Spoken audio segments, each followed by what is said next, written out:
Between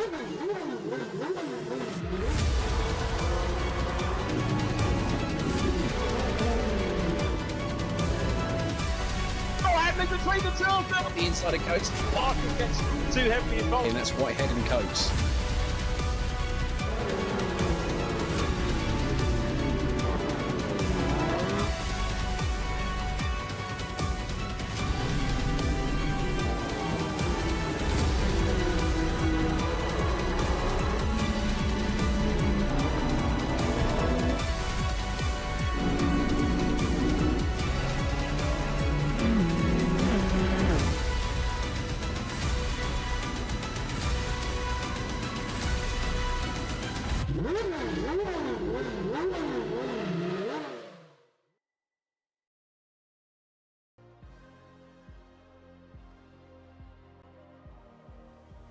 Welcome, one and all, to round 2 of VRRC's World Super Touring Car Championship, and you join us at the wonderful, fantastic, just truly unique Mount Panarama circuit at Bathurst. One of the fine gems in amongst motorsport world, and one of the elite tracks that really does separate the good drivers from the bad, even the mediocre, to be honest. My name is Jack Oliphant, and I'm joined tonight by Reeve Taylor. Reeve, how the devil are we?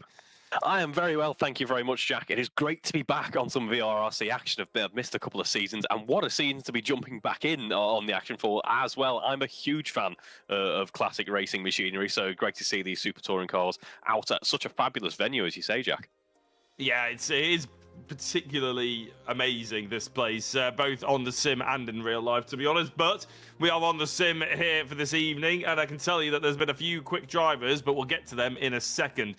Right now, what is important to know is that round 1 was at Assen. We'll go through who went well, who's championship leader, all that sort of thing, if you didn't watch last week, in a couple of minutes' time.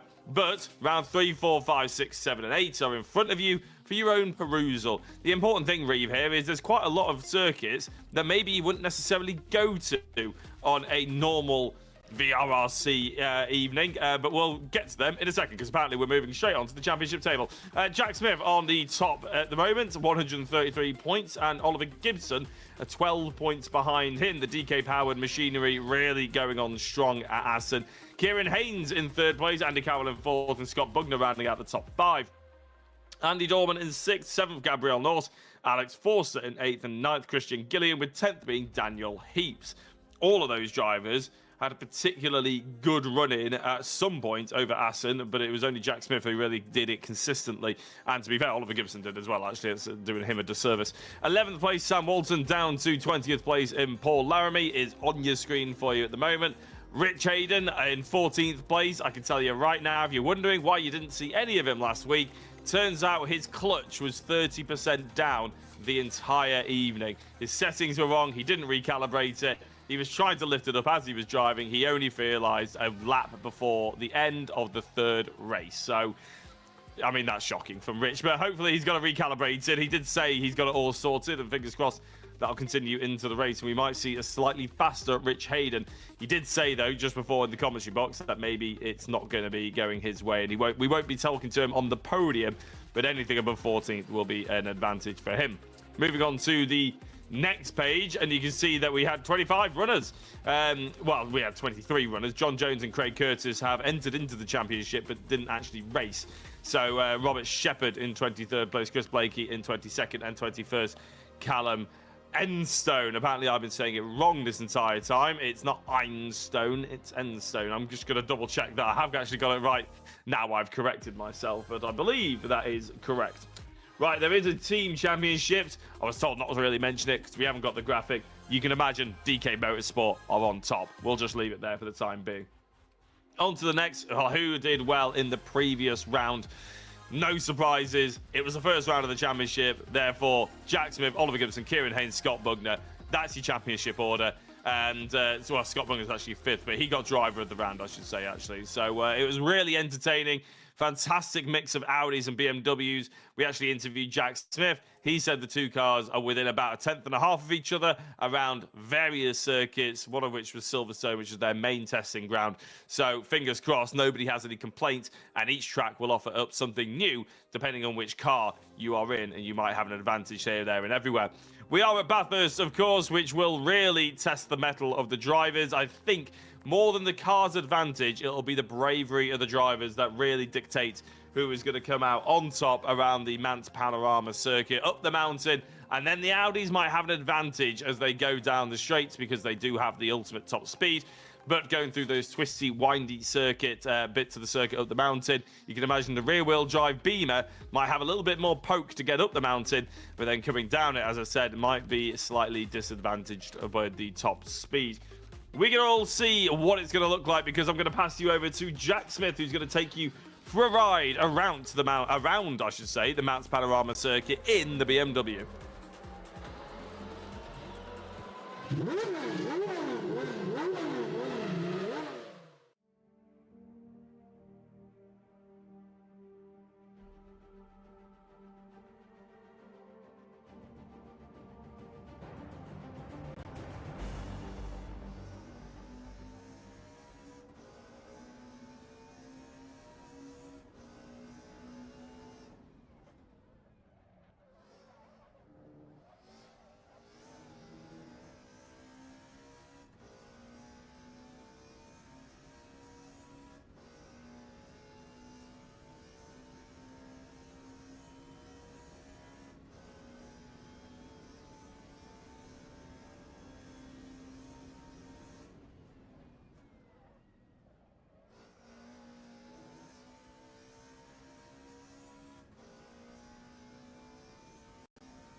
Well, that was a bit of a tour, and in the end, Reeve, it wasn't in the BMW. You wisely pointed out that it was actually in the Audi we were sat behind the wheel of with Jack Smith there, but it looked a handful, didn't it?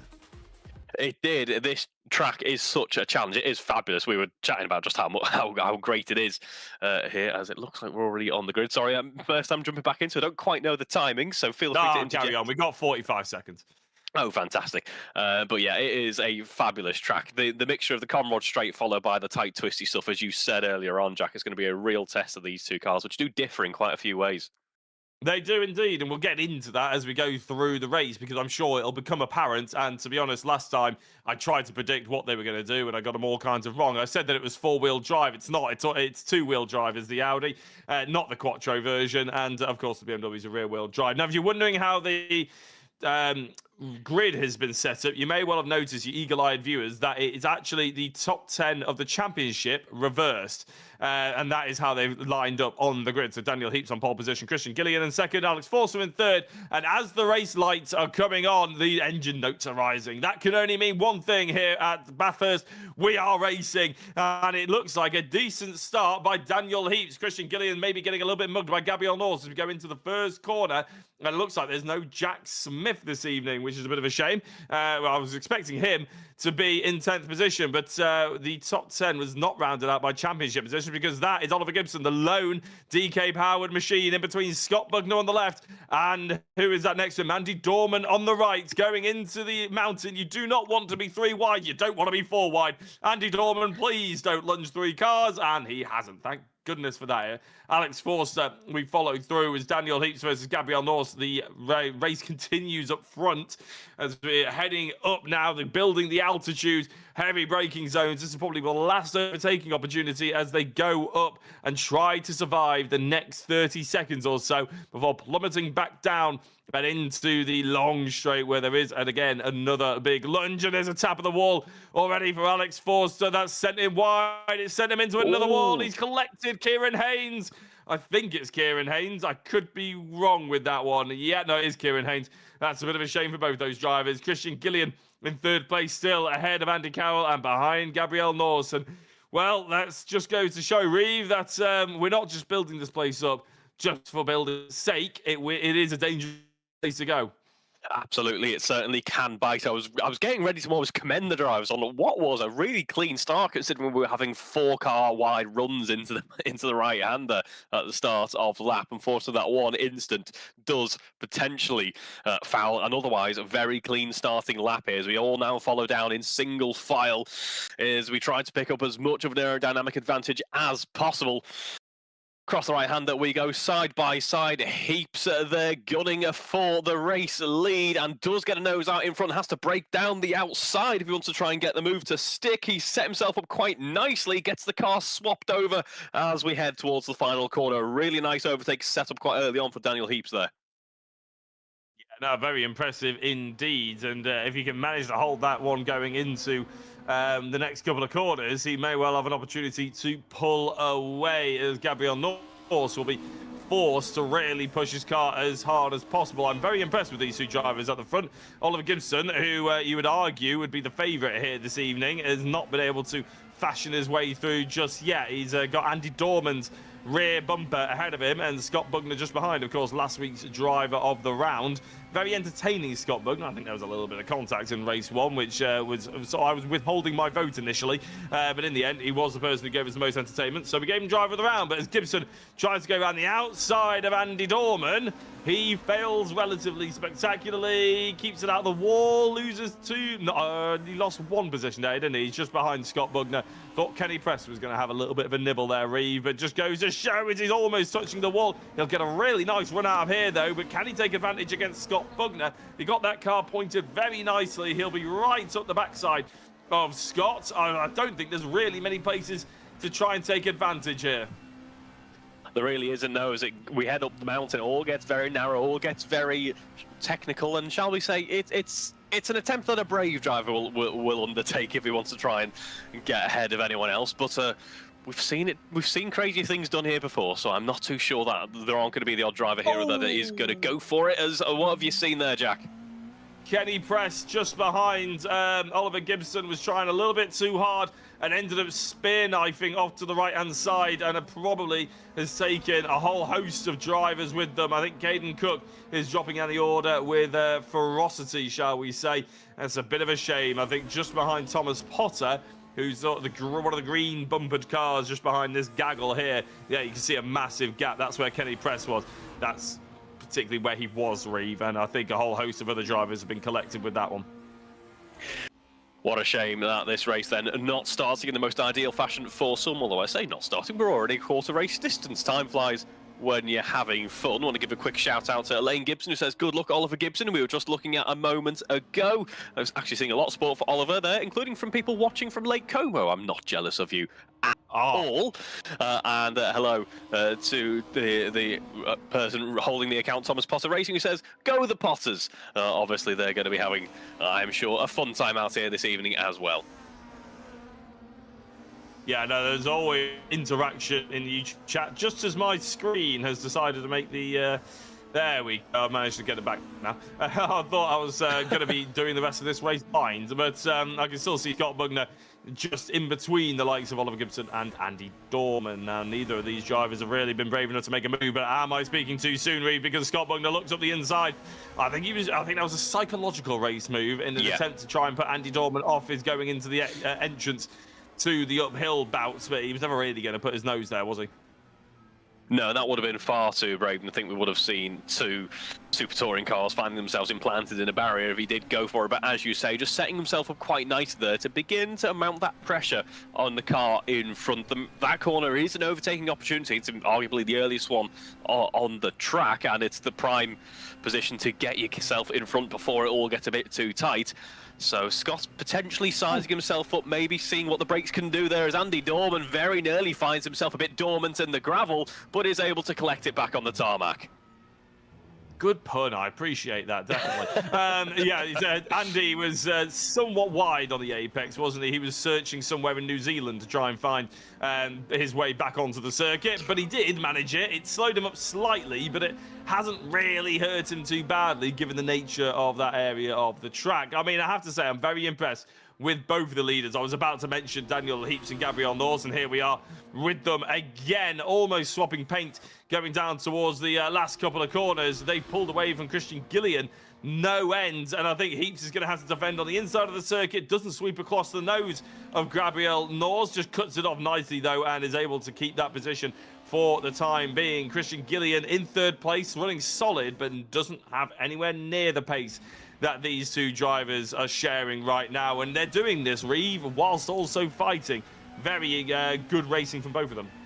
Yeah, really impressive stuff. It's the true mark of a really strong racing driver when they're able to control their own race very well whilst in the midst of battle. So top job to both of these drivers that break away by a few seconds now as they run up the straight once more. We head back down to Andy Dorman and Scott Bugner continuing on their fight. The two Audis go side by side, make contact, and somehow stay pointing in the right direction. Watch out for Oliver Gibson, who's going to capitalise upon this, gets a cleaner run, obviously, through that first corner, and now makes it a three-car battle as we head up towards the twisty stuff once again. We climb up the hill, those four-cylinder engines near enough banging off the rev limiter as they head into the right-hander there.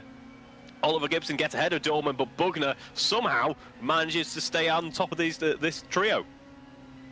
I was about to send Oliver Gibson a replay of what he tried a couple of laps ago that ended up going it so wide and missing the apex, trying to go around the outside. But in fact, no, he managed to get it all settled before he even got into the corner and was able to hit the apex in front of Andy Dorman. Wasn't sure how close it was, but he looked like he was able to tuck his car up nicely. Fantastic move by Scott, and a bit of a shame for Andy Dorman. Let's see if he's got the pace to now keep with the two drivers in front, because I do believe that he was a little bit of a cork in the bottle. My goodness, how brave you have to be. Imagine doing that in real life, Reeve. It's truly stunning. It's a firing them way over these curves. I have seen Bathurst in real life, and they do actually attack the curves just as difficult as that. And I have to say, when they crash pretty big. It is truly terrifying, really, when you actually watch it trackside, but a great spectacle to behold, that's for sure. Oliver Gibson not quite on the backside of Scott Bugner for this particular lap, but Gabriel Norse, Daniel Heaps are again swapping positions right at the front of the order, so I'm not entirely sure who's going to come out on top as we go into the start-finish line, but it's Daniel Heaps on the inside line, just like he was a lap ago, and Reeve, he's managed to get it sewn up for the time being yet again. Gabriel Norse is going to have to get inventive here.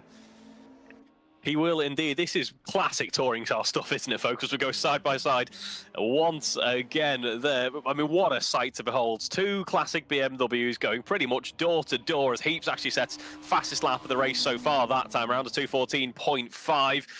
Heaps, there we go, then defending, or at least attempting to defend that race lead that so far goes to Gabriel Norse as we head up the hill once more. And still building that race lead. That's really impressive stuff. That's not to take away from what's going on in P3 and P4. They look like they're having their own really impressive battle. That seems to be great fun there as we jump on board to it. Thank you, Steve, Andy, Carol, then fighting with Christian as we go side by side still. But there's battling throughout the field here. What a great format this is shaping up to be.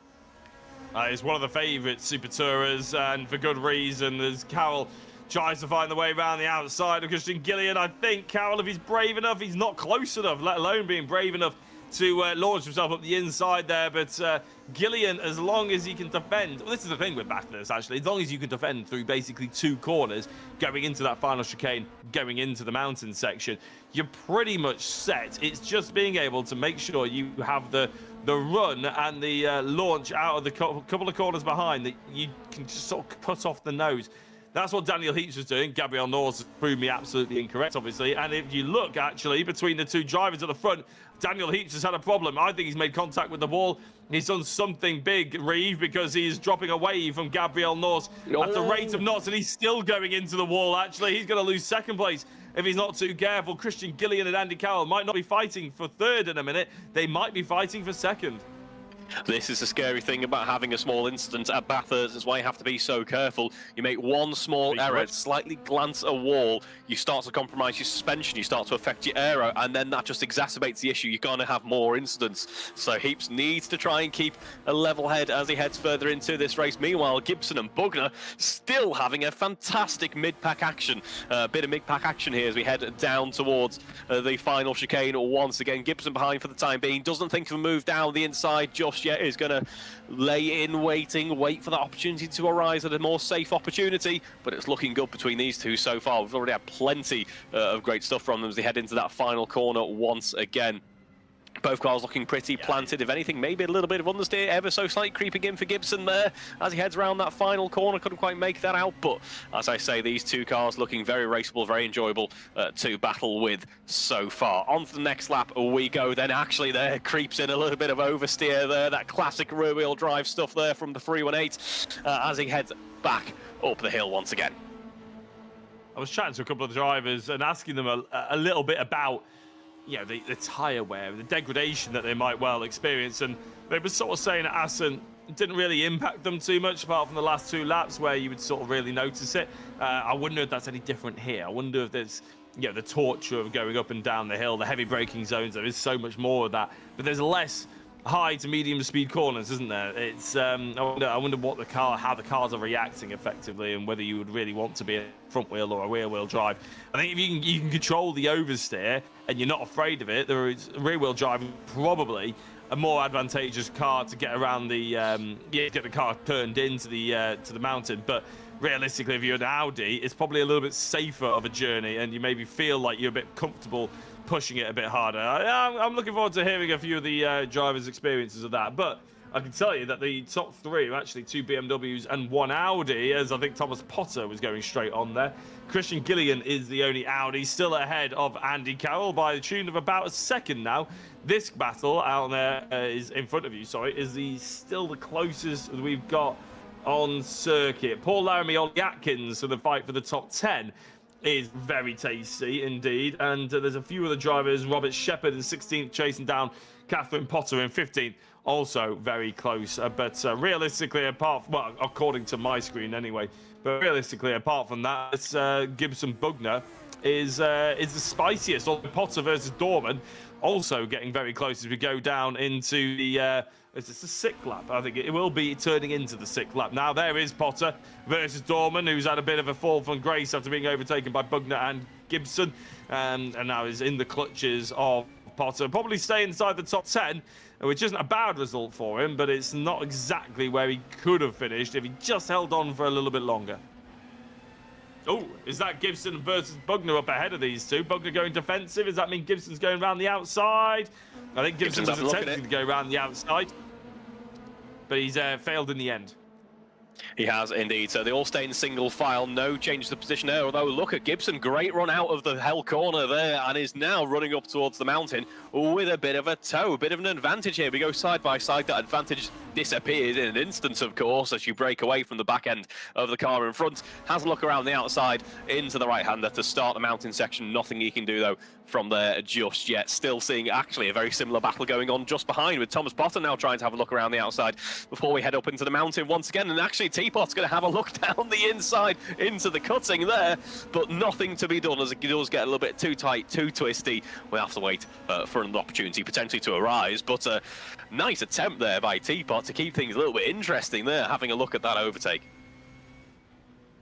Well, you could actually copy and paste these two. They're effectively a copy of each other because it's a BMW chasing an Audi, and the problem with the BMW is Potter has hit the wall. He's gone far too close. I think it was Thomas Potter, to be honest. My screen has got all pixelated, but Potter hitting that inside curb, spewing him out right. I was about to say the problem is with the BMWs, you have to push so hard through the corners because that's where your advantage is. But by the time you get to a braking zone, by the time you get to an overtaking opportunity, the Audi's brute force at the end of the straight just pulls them out of reach. So Potter trying to cut it too fine, trying to keep too close to the Audi, and ends up spurting off and ruining his race. It's a shame for Potter because he was fast in the practice.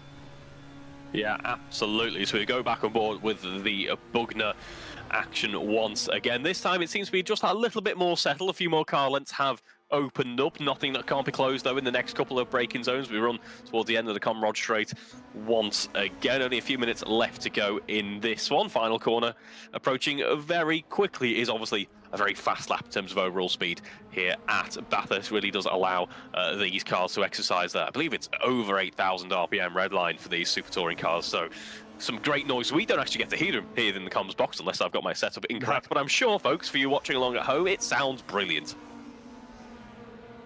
Yeah, they'll probably be grateful if it's actually drowning us out, Reeve, because I imagine they are particularly loud. Yeah, if you want to listen to purely the engine noise instead of us two talking, that you can press the red button. No, I'm kidding, you can't do that. But still, it's I'm sure a fantastic noise to have in the background and a great soundtrack to echo through the living rooms of everybody who is watching, hopefully. But Oliver Gibson, he's not really been able to do anything. Or, now here's the other thought, Reeve. Is he waiting? Is he waiting to have that opportunity into the final lap so he can lunge him and he limits the chances that the Audi's taking a bite back at him? That's the question, I suppose. Yeah, could well be. That would be a really sensible play, arguably, because obviously if you're trying to battle for 5 laps straight, you're going to cook your tyres, you're going to wear yourself out and potentially slow yourselves down compared to other competitors out on track. So if he just keeps the tyres happy, keeps the car in a nice window and just goes for it on that last lap, that could be a really good strategy. We'll have to see if that is the case. Not long to go now until we do find that out, and we're also going to hear a bit of the tactics at play from some of the drivers themselves, from those that finish in the top 3 of this 3-race evening. But we go back on board with Gibson once again, gets closer to Scott Bugner as they do close up on the likes of Carroll up front as well. So we run around the dipper and onto the Comrade Straight yet again. The slipstream train comes back into effect. Don't worry, folks, no clipping at the end of the straight here. This is proper racing as we head into the Murray's Corner once more. You say that, but look at the Audi's brute force there. He's pulling away, and that is why the BMWs are struggling to make any kind of inroads. They're so much later on the brakes. They can get the car turning so much quicker. They get off the corner nicer as well, but when it actually comes to maybe making a lunge, they are 1 or 2 car lengths back from where they would like to be when it comes to it. It's really very painful for the BMWs, but this is racing. This is not multi-class racing, but it's a multi-car racing, I should say. You really have to some races you're going to have the advantage in that BMW, and I think Assen certainly had the advantage if you were in the Beamer, and it didn't really have long enough straights for the Audi to really stretch his legs, whereas here the Audi has opportunities, and I think Bugner and Gibson might have opportunities on Andy Carroll and Christian Gillian, because they seem to both have slowed up somewhat, especially Andy Carroll. He was right on the back bumper of Christian Gillian for a fair number of laps, but as Gibson goes for the outside move, I thought he was going to have to give up on that, and in the end, Reeve, yeah, that's exactly what he has to do. He does indeed, but Bugner clinging onto it nicely there, just cements his position in 5th for the time being. We go back on board with the front end of this quintet of carts, I think we're now at. Carts, sorry, you can tell my club, my other commentary stuff hasn't quite left my brain over the past few weeks, but Gillen continues on in P3, builds a couple of car lengths to Carroll, as I think you can see in the foreground there, folks. There's Bugner and Gibson, poised for another battle once again. It's not over yet, folks, that we might be getting towards the end of the race, but it is going to be until the very end that we do see the blue, pink and white versus the grey and green here at Bathurst. What a battle these two have provided. Oh dear! That is Daniel Heaps. I was about to say, you know what, my next point, Reeve, once you'd finished, was going to be exclaiming how Daniel Heaps has been very fast since becoming in 2nd place.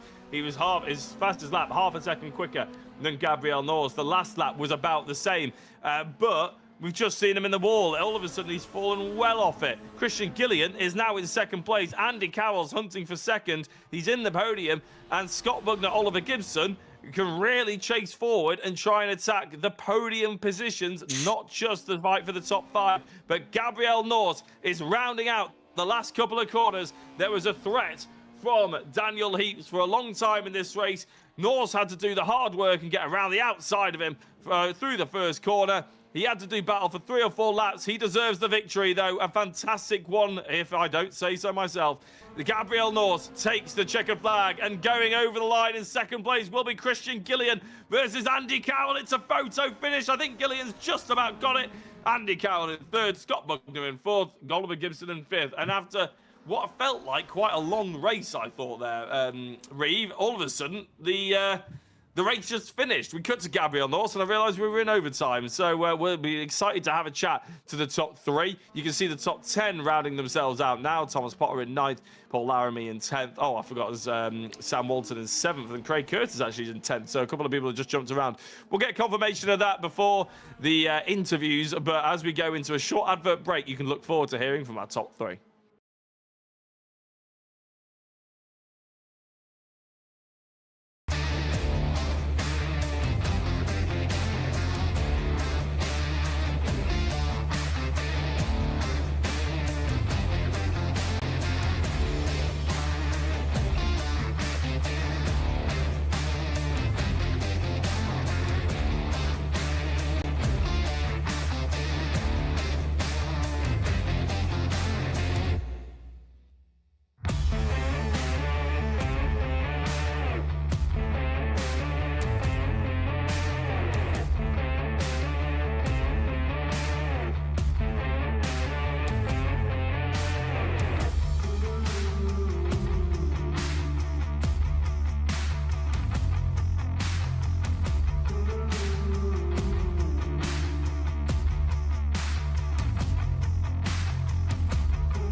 Well, what an exciting first round here at the Mount Panarama circuit, and I'm pleased to say a driver who maybe wasn't expecting to chat to me through most of that race, but he is finding himself on the podium. Mr. Andy Carroll. Andy, how the devil are we? Hey Jack, how you doing? Very good. I'm probably not as good as you are right now. You must be very pleased. Yeah, that was obviously no idea what to expect at a track like this. The cars are bunched closely together, but that was fairly uneventful up until the last probably 2 laps. But yeah, very happy to start off with the podium here. Well, you were catching up with Christian, weren't you, for a long time during that race? Realistically, you had a bit of pace. It wasn't race winning, I'll give you that. But there was one point where you were right on their back bumper. How did you feel about racing that close up the mountain? Yeah, it's difficult. You know, obviously you're hoping they don't snag a wall and suddenly slow up or anything like that. But yeah, Christian's pretty sensible and decent driver, so you know we don't normally get him doing anything like that. But yeah, I was kind of faster him at the wrong point. I was faster him just coming into the bottom of the mountain section. But of course, you know, can't do much about that for the next sort of half a lap. So you just have to kind of sit behind them. Yeah, try not to outbrake yourself or do anything silly, and then just be in a position to try and get a run on them down the back straight. But even with the cars topping out, even if you get a run on them, it's pretty tough to make a move against another Audi. So that was good fun, all good fun, good clean racing. So yeah, can't ask for more than that here. No, you cannot, absolutely. Right, Andy, we have to move on, but a big congratulations. No Is there anybody you'd like to give a shout out to before we let you go? Oh, just as always, my teammate, and yeah, he was right behind me all the way, so good to have a sort of 2 good finishes for us. Fantastic. Thank you very much, Andy. Good luck for the second race. Cheers, Jack. Reeve, over to you. Thank you very much, Jack. We move on to P2, Christian Gillian. Congratulations, Christian, on a podium here at Bathurst. Tell us what you made of that race, then.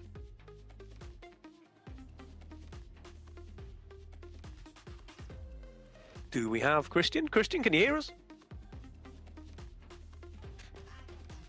It would appear not. They have unmuted themselves, so we're hoping they'll be able to give us a word. If not, let's just have a quick... It was a very good race for Christian, wasn't it? It was just kept a cool, calm, level head, and then ended up with a really good result after the misfortunes of a couple of others in front. So a very impressive run to P2 there. Hopefully the rest of the race evening goes as well for them. Yeah, are you there, Christian? No, okay, we're going to have to move on there. Reeve, do you want to take the race-winning interview instead with Gabriel Norse? Sure, no problem at all. So we'll move on then to Gabriel Norse, obviously our race victor. Let's see if we can get Gabriel with his BMW. There we are. How are you doing, Gabriel? Congratulations on the race win. I'm all right, thanks. So pretty pleased with that one then? Are you a fan of Bathurst? Is it a track that you've had much success with in the past?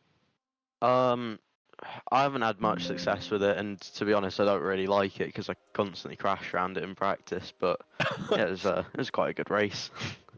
Yeah, it seemed to be. I mean, you didn't seem to have all that much in terms of major competition towards the end, but going on a little bit earlier into the race, can you tell us about what you kind of made of your little battles that you were able to have there at the start of the race? Yeah, at the start, I was battling with, I think it was Daniel, and yeah, we had a really good battle, and then I managed to get past him, and then I saw he dropped off a few seconds behind me, and then towards the end he got quite close to me, but then something happened behind me, and he dropped quite far back. So yeah, it was quite a good battle throughout the race. That is the thing with Bathurst, is it does bite, as you were saying, Gabriel. You were struggling with it at certain points, but does this kind of result early on in the race weekend kind of give you that bit of confidence that you're going to be able to have a really good showing in the next couple of races? Yeah, I hope the next few races go well, but you never really know. It's always quite a testing track and can sometimes not go your way, so I'll have to see how it goes. Certainly will. I am not quite sure on what we're doing for timing wise, so I don't want to keep you for too long in case you need to get ready for race 2. But just one last quick question regarding the car. What do you make of your BM so far this season? Do you like it? Do you enjoy the old school touring stuff? Yeah, I think it's quite decent. The car's very twitchy and very on the front end, so it's quite difficult to drive around, especially Bathurst. But yeah, it's quite fun to drive, and I quite enjoy it. Fantastic stuff. Well, congratulations, Gabriel. Race 1 victor. All the best for the rest of the evening. Hopefully, we might get a chance to chat with you later on this evening as well. So congratulations, Gabriel. Thank you. Well, Reeve, I have to say, I was about to try and bring back Christian Gillian if they were around, because our timer has unfortunately just been reset. So now we've got an extra 6 minutes where we don't have anybody. I know you'd had timed that perfectly, and then all of a sudden, about a minute from the end of your interview, they reset it to 6.5 minutes, which is a bit of a shame, really, because as I mentioned, now we don't really have anybody else to interview, which is a bit of a shame. But a little bit of a touch on Bathurst. Then, have you done much sim racing around it before? Because mostly it's a bit of a daunting experience, as Gabriel Norse was just saying. It absolutely is. I am, perhaps for everyone else's sake, pleased to report I haven't really done all that much sim racing. The bits I've done the odd bit of iRacing practice sessions in an M4 GT3 Evo, and let's just say it's not for the faint of heart at all. It's a track that is, sorry, as I turned down my mic volume there, it is so rewarding to get right, though. That is one thing I must say. When you do finally get that first lap that you're happy with in, you realise just what you've been able to achieve. It is really impressive that it is an endurance racing venue as well. You know, I struggle to get 1 or 2 laps in, and you see people doing it for 6-hour stints. And it is a track which is mentally so challenging, I think, because you head up through the mountain and the walls encroach upon you. It all gets so narrow and you're flying through at such a speed that it must just begin to really set into the driver's head. So it's a really enjoyable racing venue to even just commentate on. I really enjoy the series that have been here, just watching the drivers navigate it, because I'm often just kind of in awe, really. It is an awe-inspiring place, but I have to say, if you're going to go in real life, what I would say is there are no toilets. There's no shade either. It's amazing. It's a this is the type of important information we need. It's a stunning place to go until you actually try and go there for more than about 2 hours, because you realise there is no escaping the heat, and there's hardly any toilets either. So there's actually a hotel on the outside. That's where we hunkered down for most of it when Tom wasn't racing. But it was a stunning place to watch some motorsport. If you are going to go and buy some camper chairs, go and buy something you can pop the shade up yourself with. Get yourself a 6-pack of a beverage that you enjoy, and make sure you can cool it as well, because after that, you're going to have a great day. It's in the middle of nowhere as well, but I suppose most of Australia is in the middle of nowhere. You've described Australia. Exactly. The Bathurst itself, as a town, is actually a really nice colonial sort of town. So I would fully get on board with people going to visit it. Even if it is really out your way when you're going to Australia, it's definitely worth a day trip to, and maybe staying overnight or something there. It's really very enjoyable. 2 cars that we've got for us here this evening, and in the Super Tourers Reef, we've got the BMW, we've got the Audi.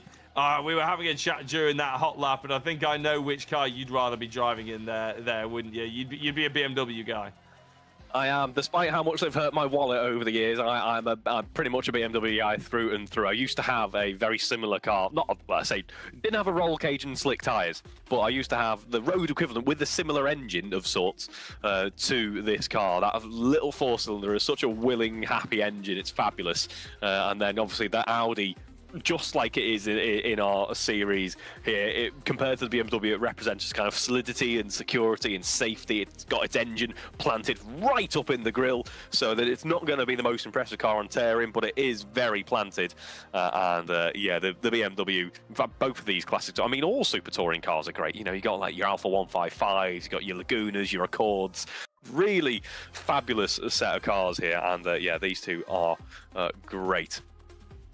I think VRRC, I remember commentating on it a few years ago, and if we were to do a Super Touring series or anything like this, maybe try and stretch themselves too thin by including a whole host of other cars, really, that very difficult to BOP them all to within an inch of a tenth of a second around most circuits. But I think it's a good idea to do the Audi versus BMW, isn't it? To make sure that you can really secure both cars to be just as close around pretty much every single track, but also drive differently enough for them to be interesting when you're actually racing against each other.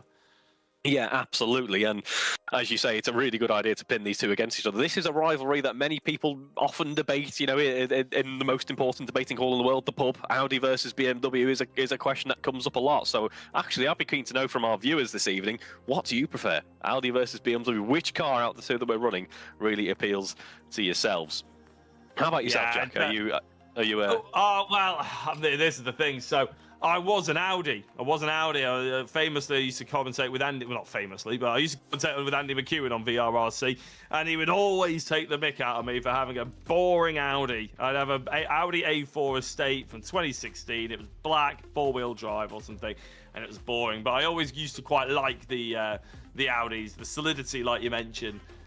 Now I've turned the corner, and I've gone BMW 4 Series of the car that I'm currently driving, and I have to say, I get it. Petrol, rear-wheel drive, even in the slippery stuff, even when I know I can't write my car off or anything like that because I can't afford a new one, all that sort of thing. I still think, actually, yeah, I can see the appeal of this. And I've raced rear-wheel drive before, and I have to say, I think the BMW would be where I would nominate myself to go if I was racing in this particular championship. Just looking through the YouTube chat, it's the person who you were saying is in Lake Como is the Hop Cavern, Lethal Bizzle. It's Lee from the Hop Cavern, basically, which, of course, sponsors the DK Motorsport machinery of Oliver Gibson and where maybe trying to run away from Jack Smith as he promised him quite a few pints if he would, and Jack Smith ended up taking his race victories last week. Elaine Gibson, good luck to Oliver Gibson. Now, I can tell you that Jack Smith and Oliver Gibson's family were in Portugal, I think, last week. I want to say Portugal. I'm probably going to get that wrong now. Nice to see a few other people that have commented. Ollie Atkins says Kieran Haynes. Come on, Ollie Atkins. Thomas Potter got the fastest lap. They will take that, but obviously they probably would have wanted a little bit faster, sorry, a little bit higher finishing position. And Daniel Heap saying last lap is not for the week. I think that means maybe alluding to the idea that there's a little bit of a problem with the tyres. Maybe that degradation is playing a factor on that final lap, and obviously going through such a sketchy area of the circuit, maybe that is playing a part. Right, we should be lining up on the grid right now in terms of what I can see from my left-hand side of my timing tower on the internet, on the tinterwebs. We should be pretty much ready to line up. I can see, I think, Kieran Haynes on pole position, but sometimes it lies to me on the left-hand side. So we're going to wait till we see actually what's in front of us with our very own eyes. John Jones has been in the chat as well, having to watch the series as I've broken ankle, and they'll be out for a few months. Good luck to all the other drivers. John, that is heartbreaking, but I would love to know the story on how you broke the ankle. Maybe just because it'd be interesting to hear, basically. Hopefully it's nothing too tragic or anything like that. It's probably just something mundane like twisting it, walking down the street and over a sidewalk or something, or pavement, I should say. But hopefully you're feeling a little bit better and you'll be out well, not out, but you'll be back on the sim with any luck anytime soon. If it's your right ankle, that may well take a little bit longer to heal up, obviously, but make sure you're getting yourself well rested, and I'm glad you're enjoying the stream regardless. Right, Reeve, there is a couple of cars out there, and we can see that actually, I think it's Paul Laramie, first place, sorry, with Thomas Potter second, Sam Walton and Daniel Heaps in fourth. Now, there are some strong drivers quite close to the sharp end here. Who's your money on? Well, I think this is going to be Thomas Potter's chance for redemption here, really. He had a really impressive run in the first race, was fighting in that mid-pack action. Unfortunately, it all went a little bit wrong. Now is a chance for the Teapot to be at the very front end of the grid and say, here's my actual pace, here's what I can do. But let's watch out as well for the protagonists from race one. They're slightly further back in that mid-pack action. Let's see as they try and sieve their way up through the pack. I think we're going to be for a real treat here for race two with this changed order. Genuinely thought when you were talking about Teapot there, I thought you were going to say, here's my little Teapot. It's short and stout. But no, you're absolutely right. I think Teapot is the one to be looking out for. Sam Walton versus Andy Dorman. Daniel Heaps obviously in there. Heaps showed good pace. Gibson, what we saw at Assen, which we maybe didn't really notice too much in the first race here at Bathurst because we were distracted by various other things, Reeve, is the idea that the Audis just are not fast off the line.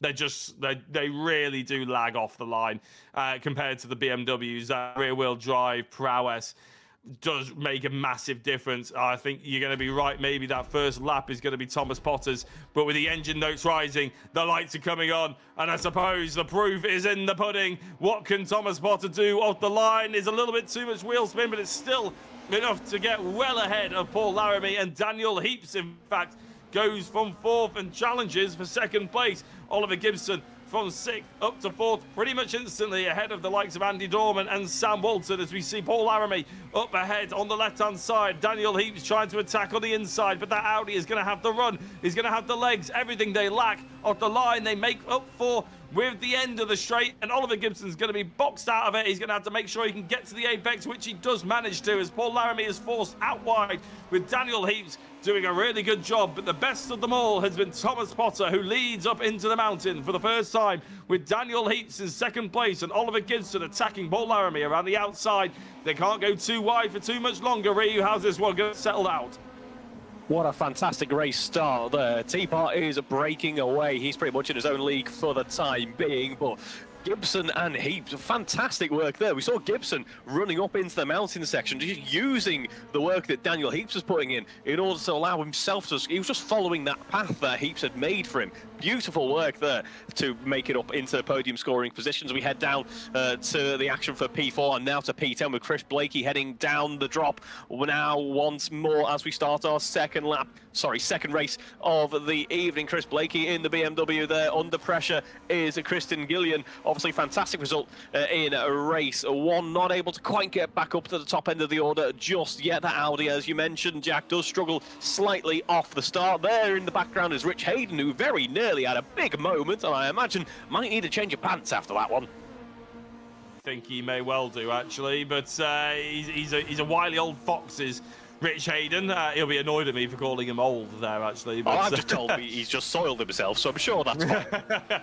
I'm sure he'll live, won't he? Oliver Gibson versus Daniel Heaps. I think Oliver Gibson is looking at the inside. He may well have the run as Paul Laramie fends off Andy Dorman going into that final corner. Oliver Gibson is on the inside. I think there's going to be a switch for second place, and Gibson has secured it. Now, Thomas Potter, we've been told by the Thomas Potter fan base, got that fastest lap. Now, what can he do with that kind of pace he's been showing? Because he's going to have an awfully hard job as Daniel Heaps actually launches himself back up the inside of Oliver Gibson. This battle is not over. Heaps is not going to go away quietly.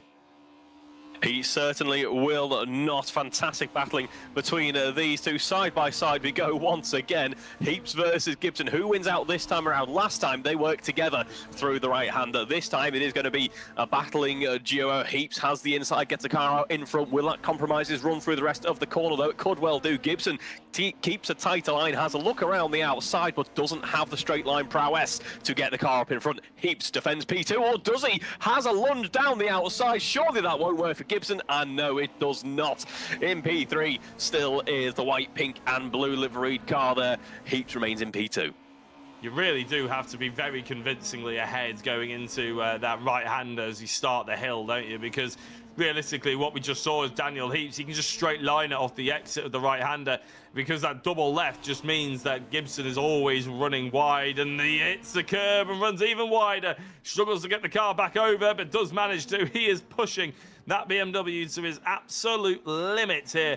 Going down, hurtling himself, testing the brakes, testing the wall, testing the suspension as well, potentially, as Paul Laramie now is hunting for blood, and Gibson needs to be careful, because if he comes off this corner poorly, Laramie's straight line speed could be a real problem for Gibson, who doesn't need a headache from behind as he tries to catch back up to Heaps in front of him. But Thomas Potter has absolutely loads of space as we see Paul Laramie. This is what I was talking about, Reeve. Look at the power he's got behind him. Yeah, absolutely. Reeling in that BMW in front as we head through towards the Murray corner in just a few moments. But as you see there, all of a sudden, that advantage which he's gained, it just slightly eeps away there as the BMW just a little bit more confident on turning. A really great pairing are these two cars. They have disadvantages and advantages at different parts of the track. It does make for great racing. Thomas Potter, meanwhile, still with that fastest lap, is flying along, has no major competition for the time being, which is exactly what he needs. What he can afford to do now into this race is maybe just back off and just lose the odd 10th or two in this race to ensure that he's not getting getting too close to the walls, that he's not putting too much pressure through himself, through the tyres of the car, so that he will be in good condition to finish this race in the position that he's currently in. We'll have to see if he can keep that up, though, if Heaps and Gibson decide to work together and release themselves to close up a two-potter out in the lead. Chris Blakey is the driver we're looking at now as we run up into the mountain section once again, has Scott Bugner for company, and we know full well that Scott has plenty of experience battling in front-wheel drive cars, has plenty of good stories from battling in front-wheel drive cars, of course, with his outings in the MGs, and also has plenty of experience battling here at Bathurst this evening. Had a great run out in race 1, so he's going to use that experience to his advantage as he tries to hunt down Christian Gillian now. Oh, sorry, Chris Blakey now, who we're watching from. This is a great shot to watch from. It is, isn't it? You really get a sense of how close these cars can follow, but also how sharp a drop it is from both sides. All the artificial fans on the left, as we see it, thoroughly enjoying themselves, I'm sure, as hopefully everybody at home is as well. Just how high you are up there, it's astonishing. You get a sense, especially as they're diving down here, heavy on the brakes. I think that, I don't know whether there's much of a weight difference. I think the Audi is slightly heavier than the BMW, which again might sort of be one of the reasons why the Audi is struggling up and down the hill. There's an awful, I think it's only about 20 kilos, but it's still 20 kilos more weight they're having to stop with the brakes going down the mountain. But it's again, if you're slow at the bottom of the mountain, if you're faster at the bottom of the mountain, it's not that much you can do about it. Gabriel Norse, race winner from the a little earlier on, clipping the curb nicely, trying to get his car nice and under control and chasing down the couple of drivers ahead of them. Now, I'm just having a look at Gabriel Norse's fastest laps, 2:17.2, but you can't really tell until they've set like a couple of flying laps, can you? Because that first lap, of course, doesn't really count. So as I'm looking at it, as he goes across the line, a 2:15.1, he's about a tenth and a half, maybe even 2 tenths. We give him 2 tenths quicker than Andy Dorman, but he's about half a second to 7 tenths of a second quicker than Paul Laramie. So there is definitely a difference between these cars, but the fastest driver out there on circuit at the moment is still Thomas Potter. He's pulled a 4/10 gap over Daniel Heaps just on the last lap alone, Reeve. He's pulling away with this very nicely. As you mentioned, he needs to keep it cool, calm and collected. But if he's going to take his foot off the throttle, even 10%, you have to basically rely on Oliver Gibson to try and start fighting Daniel Heaps. Otherwise, you're worried that he's just going to catch you on the final couple of laps. Yeah, absolutely. As we see a nice bit of oversteer there from Gabriel Norse, going for the style points quite clearly, which are an important trophy to fight for. Paul Laramie running along in 4th at the moment, has a bit of company in the form of Andy Dorman and the aforementioned Gabriel just behind there, but so far so good for the red and green liveried Audi there. Seems to be controlling things quite nicely. We know that he can effectively rest easy and doesn't need to worry too much about the defence at this phase of the track. That might just change as we head further into the lap, though. He's not too far behind the likes of Gibson, so might be spurred on by that. Maybe if he can try and reel Gibson in ever so slightly, if Gibson has a small error here or there, but that is a tall order. Gibson has had a great running so far this evening, and in fact, there is Norse hunting down Andy Dorman. I think might be trying to pick them off one by one as we drop down the Conrod Straight once more. Hopefully we don't drop a Conrod on the Conrod Straight. Instead, we are going to run our way down towards Murray's yet again. Norse has he's very fast, isn't he, this evening? He didn't seem like in the interview that he was overly bothered. He didn't seem like he was too enthusiastic about the whole ordeal. He just won a race here at Bathurst. I know it's not the real thing, but it's still an achievement. He actually said he didn't like it, didn't he, Reeve? Which is always slightly surprising when a driver has just gone and won. Oh, I don't really like it here. It's not that fantastic. I always crash. Well, you didn't crash. You won a race, Gabriel. You might as well be very happy about it. I think after fending off the likes of Daniel Heaps, I would have thought maybe he's a little bit tired. So we'll give him the benefit of the doubt. But if we chat to him again, hopefully he's a little bit more jolly about it, because he did certainly win it extremely convincingly. Yeah, again, it's another mark of a good racing driver, that someone who can analyse and assess themselves after a practice session, which admittedly was poor from themselves, and then just be in race-winning form immediately after that. That is really strong stuff from Gabriel there. Meanwhile, Bugner is going to continue on with the strong stuff as we have a look at getting an overtake done on Gillian, potentially Has a look around the outside, nothing to be done there just yet. Nice defensive position there from the Audi in front as the flashes are used. Nice defensive position though, as he just makes the Audi as wide as he can, make sure that there's nowhere on the inside, nowhere on the outside as well, that the BMW could potentially stick a nose in if it gets a good run out of the right-hander. We head into the mountain section once again. It becomes single file, and Christian continues on in 8th this time round, still fighting for a couple of scraps of points, of course, just not quite, I'm sure, where they would have wanted to have been after race 1. But we have another race coming up after this one, folks. It just... keeps on coming, does the racing action here at Bathurst this evening, as Bugner gets quite about as close as you really want to in terms of getting some air off that curb without losing too much control. Bugner pushing the car to the limit, I suspect, to try and keep up with this Audi, which does look very planted down the drop in the hill. In fact, all 3 of these are Audi, aren't they? They are, yes. On the Assetto Corsa, of course, they're not allowed to be called Audis. They're Aureals or Aureals, or I'm not really sure how you pronounce it. A-U-R-I-E-L. I'm not entirely... How would you pronounce that, Reeve? Audi is how I pronounce it. Audi, yeah, that's probably a good thing, actually. As Ollie Atkins pronounces it 9th place. He wants to get his way up through Scott Bugner, just as he comes out of that slipstream, though, gets hit with a wall of wind and then ends up having to brake early. There was a very, very tight. I actually thought he was going to end up being squeezed off the circuit. That's why I took a little pause. I was half expecting Ollie Atkins to go stage exit right, hit into the barriers, and then that be the end of his and potentially Scott Bugner's race. But he managed to keep it all together for the time being, but he's clearly got pace on Scott Bugner if he can use it to his advantage at the right areas of the circuit. As Gabriel Norse goes past Paul Laramie, that one's been coming, Reeve, hasn't it?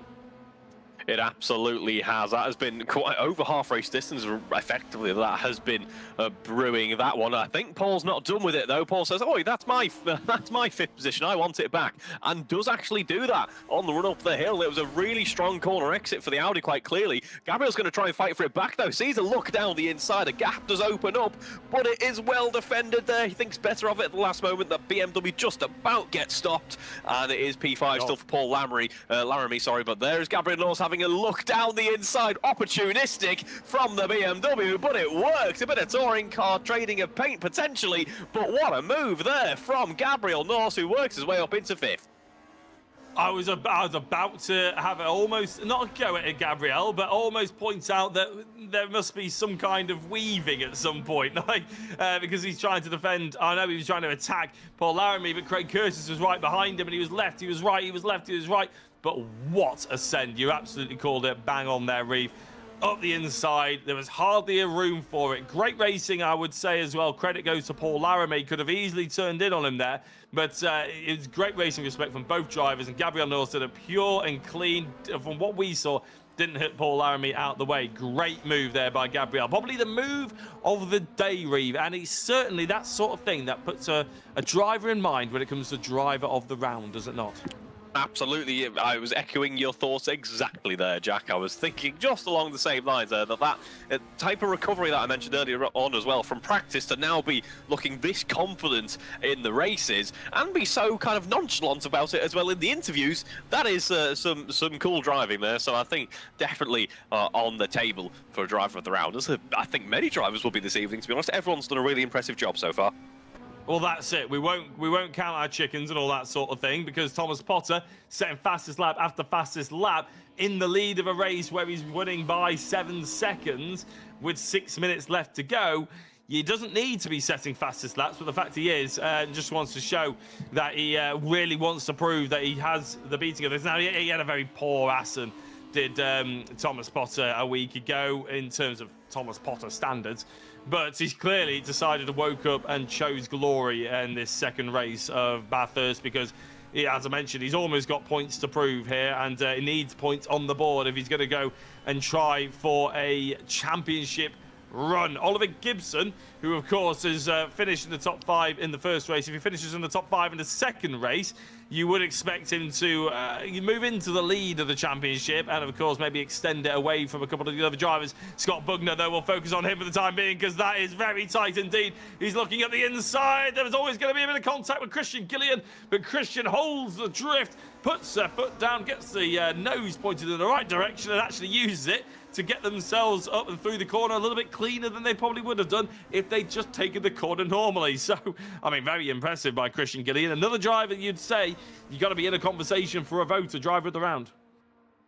Yeah, absolutely. As we go on board with Craig Curtis now, 5 minutes left on the clock. We drop down the hill once again, looking a little bit more calm this section of the field, shall we say, but still really impressive running from everyone in the top 10 that we've taken a look at so far this evening. Oliver Gibson is a driver. Once again, we focus on putting pressure on Daniel Heaps this time around. It's been a slow but sure and steady recovery for Oliver Gibson, who obviously started a little bit lower down based off the results from race 1 and is now putting pressure on Daniel Heaps to continue on their battling. Thomas Potter, as we've alluded to already, is pretty much checked out of this one. 8 seconds. This is going to be the closest battle at the top end of the field, unless anything does go awry. And there we go. Oliver Gibson gets a great run out as we head down towards the final corner there. Has a look around the outside. Who's going to go later on the brakes? Gibson tries to go as late as possible, but has to go the long way around. The back end kicks out. He gets kicked up onto the curb. That's a poor run there. It might compromise him. Does it compromise him? Only just as we head into that first corner of the next lap. Once again, another attempt at a late break, but nothing to be done just there. It becomes a bit of a slipstream race once again. Yeah, I was slightly surprised that he didn't just give up the first corner lunge and try and get that cutback on him almost and get the apex, get the car straightened up so he can make the run down this main straight in the slipstream, but he's having to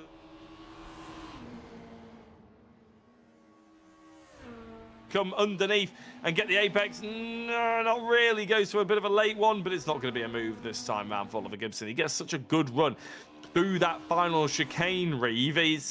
It's almost a question of when, not if, he's going to make a proper lunge into that final corner if he can get that sort of run again. Ollie Atkins, who overtook Andy Carroll, has now set his sights on Chris Blakey. Ollie Atkins, who I think finished around the top 10 in the previous race. I remember seeing them around the top 10.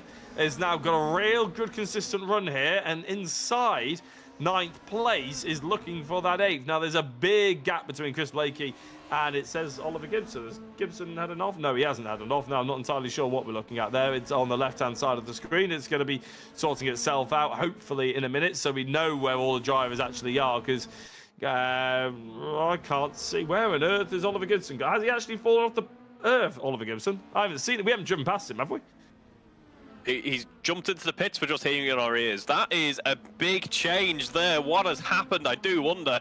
We won't get a chance to interview him now after this one, but you might be kind enough to drop a chat into the Discord or to broadcast comment to see what has gone on. But what a shame for Oliver Gibson. Yeah, that is very strange indeed. Well, I'm sorry, anybody out there who's a Oliver Gibson fan. We have as little knowledge as you do. If you get a text from him, maybe, then let us know what on earth happened, because Daniel Heaps has all of a sudden not got anybody to fight with. Christian Gillian certainly has. Ollie Atkins behind.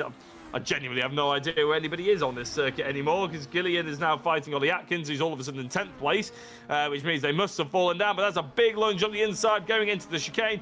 Lovely little move if he can hold it for the time being. I think they get 9th place back. Yes, Ollie Atkins in 9th place yet again. Very confusing lap there. We're even not entirely sure what happened, but I think we're just going to have to go with whatever's in front of us now. Gabriel Norse in 3rd, Andy Dorman in 2nd, 14 seconds behind Thomas Potter, which means we've also lost... No, Daniel Heaps is in 4th. Oh, I really don't know what's going on. Plenty of change afoot. All we do know is that let's go from the top, shall we? Teapot is controlling things really nicely. We're in with a great battle, though, with Paul Laramie. Once more, who's been a fairly strong protagonist in this race. Chris Curtis has worked his way up through the field, going to the odd misfortunes of others, and now they're battling for P5. Heaps is not too far ahead. Now in P4 has dropped through the order slowly but surely, but still on for some decent points, and Laramie now beginning to feel that pressure. It was all been pretty settled between these two a few laps ago. That does change as there we go. Gillian has a look down the inside, repeating what Gabriel Norse was attempting to do earlier on in this race. Doesn't quite work out for Gillian this time around, but I'm sure it's going to go for more opportunistic moves like that if they're feeling that their time is slowly drawing to a close in this race. And time is drawing to a close as Daniel Heaps hits the wall yet again. That was the sort of area that was plaguing him in the first race. And Paul Laramie could end up taking advantage here and find himself up to fourth. Gabriel Norse, Andy Dorman, Thomas Potter pretty much secured first, second, and third. But the likes of Heaps and Laramie could have a bit of a sniff at maybe fourth place. Laramie and Curtis could have a sniff of fourth place. But we've got to focus and give props to this man, Thomas Potter, who is rounding out the last couple of corners and proving that he does have the pace. The first and only driver, I think, this evening, as far as I've seen, to reach the 2 minute and 13 second. And, well, we asked about tyre degradation before, Reeve. Well, that must not be a thing, because that last lap that he did, up until this checkered flag, was a 2 minute 13.9. He now rounds it out and he takes a race victory here in the Super Tourer Series, powered by a VRRC. Thomas Potter is back on the top step of the podium. Andy Dorman comes home in second place, with Gabriel Norse finishing in third, Paul Laramie in fourth, Daniel Heaps in fifth in the end, Craig Curtis sixth, Andy Carroll seventh, Chris Blakey will finish in eighth, I imagine, as soon as they come across the line officially. And then Ollie Atkins and Christian Gillian round out the top 10. So we won't be able to chat to Daniel Heaps or Oliver Gibson, but we will be able to chat to our three podium sitters very quickly after this short advert break.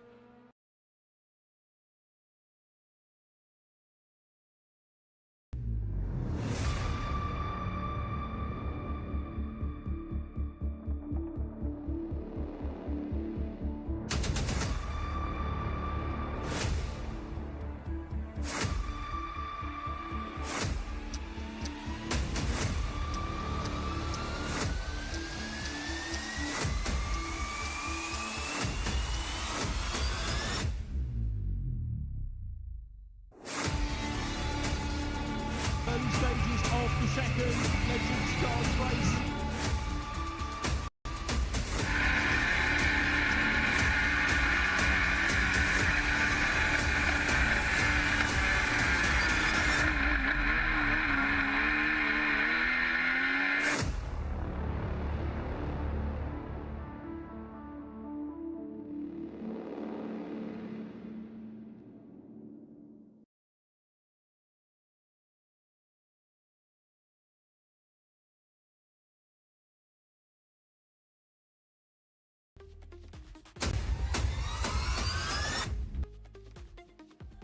Well, welcome back, everybody, and welcome to our commentary booth to the three podium sitters. We're going to start with third place, and of course, that is Gabriel Norse. So, Gabriel, congratulations on that third. I mean, realistically, you sounded pretty calm about first place about 25 minutes ago. I imagine you're going to be pretty calm about third place as well.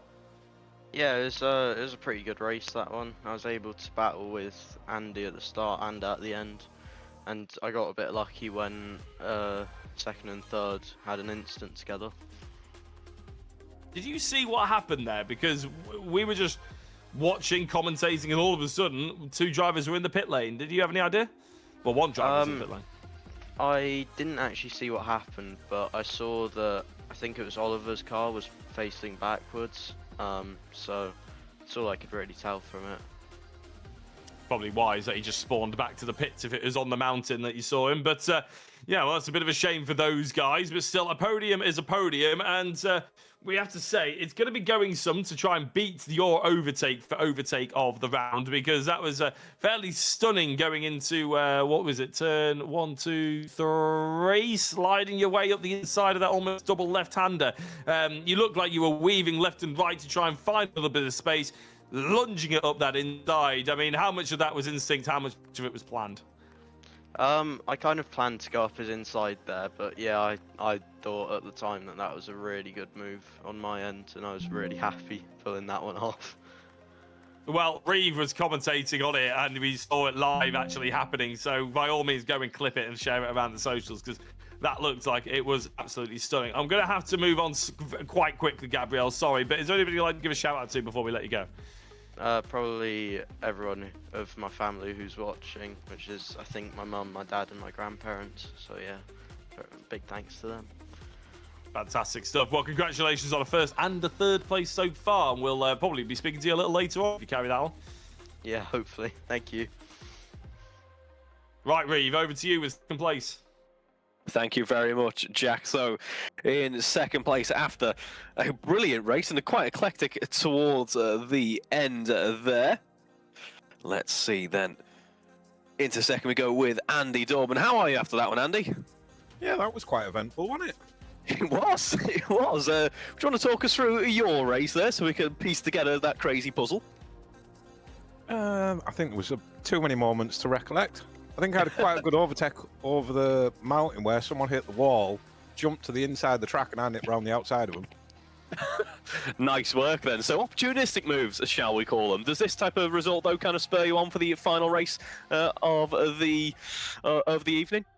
Yeah, it's going to spur us on and try and keep out the wall because so far we've managed 2 without putting in the wall badly. So hopefully we can get a hat trick. You can't ask for more than that at Bathurst, can you? Is Bathurst a track that you have fond memories of? Yeah, I enjoy driving around Bathurst. It's a good track. It is indeed. And tell us maybe a little bit more about this car. I've got some vague experience with the rear-wheel drive stuff, but what do you make of the Audi then? It's the first time jumping in on the action for this season, so what do you make of this classic touring car? It's quite good. It's the only downside with it is quite understeery. It's Audi, isn't it? Yeah. Try and get out the corners in front of those BMWs. You can see them coming out the corner, and then halfway down the straight, you start to get the legs on them. It is a really good pairing. I hope you guys are enjoying it as much as we seem to be in the comms box as well, Andy. We're going to let you get ready for race 3 then. Congratulations on a podium. Hopefully get a chance to chat to you again, Andy. Yep, thanks a lot. So then, that's P2, and then I think, Jack, you need to have a chat with our very, very impressive race winner. Yes, Mr. Teapot is back on the top step once more. Thomas Potter. Since I've chatted to you, how the I? Hello, yeah, and really pleased with that result. I can imagine you almost felt like you had a point. Well, it felt like you almost had a point to prove. To be honest, we got it pointed out in the YouTube chat that you were fastest one, but obviously you had a bit of an incident. But in race 2, you put, I think, about 4 or 5 fastest laps in a row together, and there were only about 6 laps in total. I mean, was it a point to prove?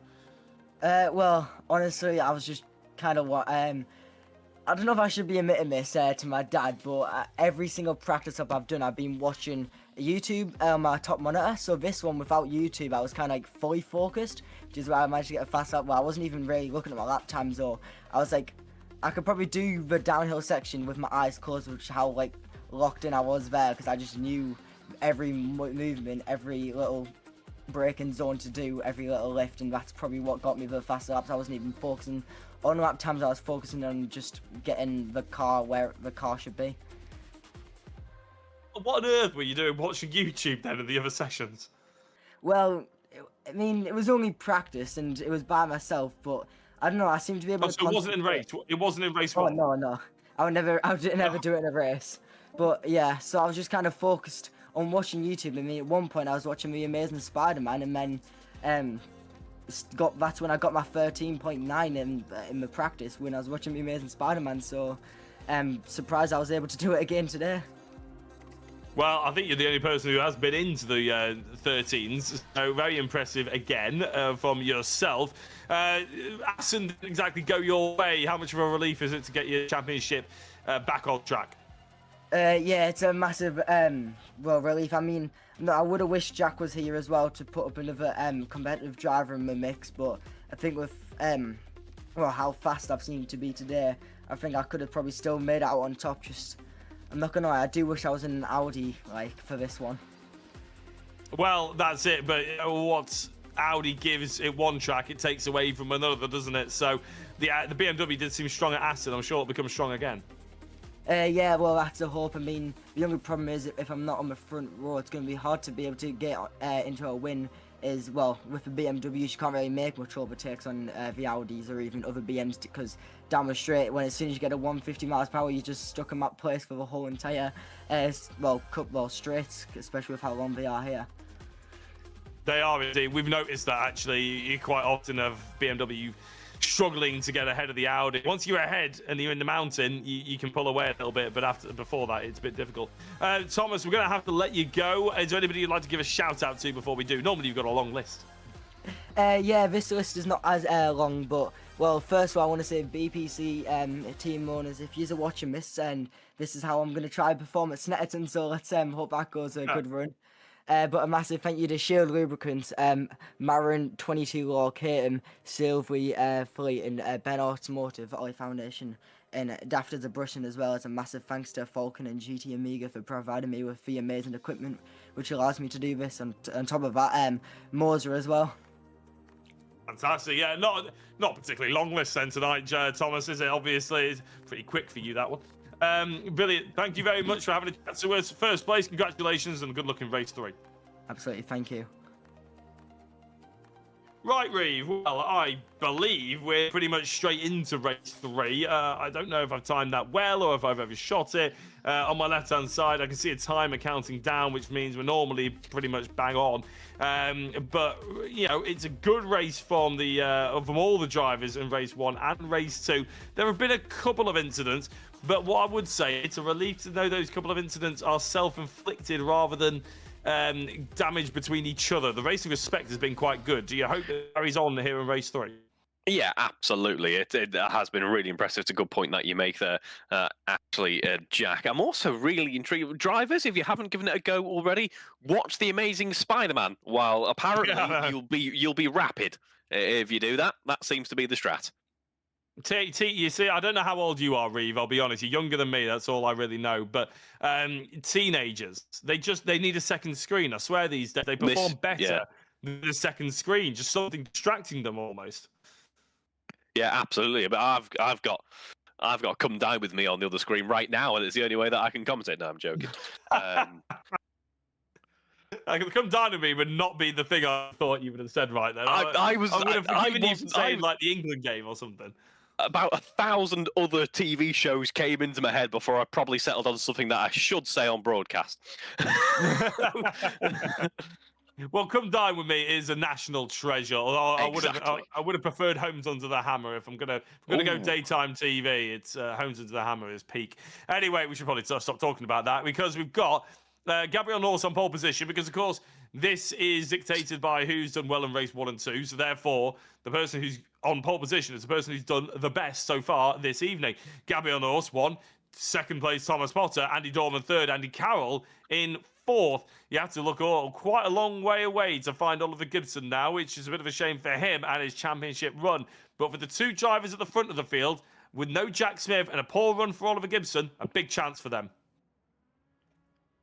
Absolutely, it is. So not long to go now until light out. We're all formed up on the grid. It's going to be Norse versus Potter, two big mainstays in the racing this evening, as we have 4 red lights on the gantry, and we are away for one last time here this evening here at Bathurst. Let's make it a good one, folks. Already it's a pretty good start, all things considered, for everyone. Those Audis are scrambling for grip on the front wheels, of course, as they get off the line. The BMW's romping away comparatively as we navigate our way up to the mountain section once more. A clean getaway for everyone, must be said, as we already start to have a bit of toe-to-toe battling. Andy Carroll having a look around the outside of his competitor. Thomas Potter doing the same thing here as he stays in the slipstream for as long as he can. Has a look around the outside. Can't do anything, though. Has to remain in P2 for the time being.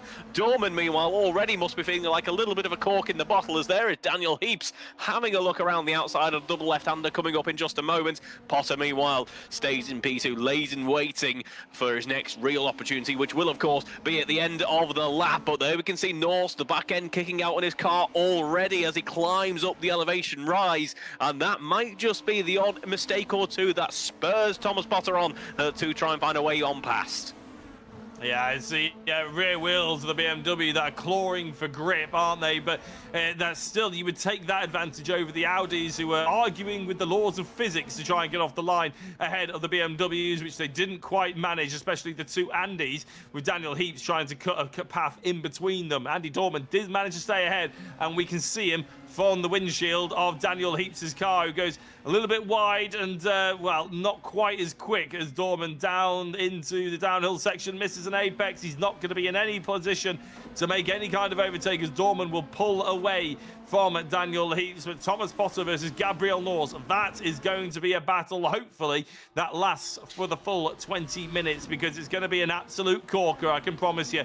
Thomas Potter may well have the overall pace on Gabriel Norse, but we've seen Norse's racecraft be coming out on top against many an opponent so far this evening. Potter trying to go around the outside, and he may well already have it secured. No, he doesn't. Good driving by Norse to force Potter tight on the inside. Couldn't get the racing line, couldn't get the power down, and Norse holds on to the race lead for the time being. But my goodness, Reeve, we are in for a treat if this carries on.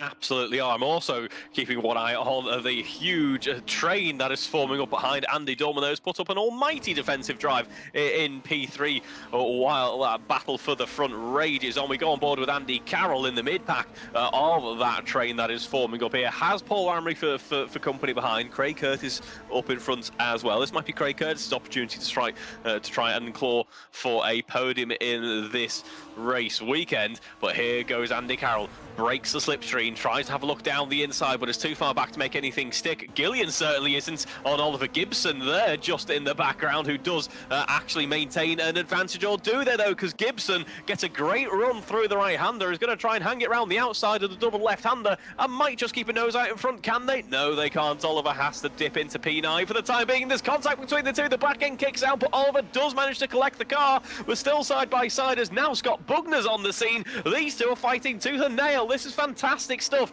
as Gillen goes down the inside, gets the car up into P8. Scott Bugner, as I say, absolutely on the scene. Might bring the likes of Sam Walton into the mix as well. It's caused a bit of a gap, hasn't it, from 8 forward, but I was ready. Oh, as Gabriel Norse goes straight on, and I wonder if there's going to be any kind of time penalty or any problem later on in the race, because of course they do judicials after the race has been completed, so there'll be no time penalty during.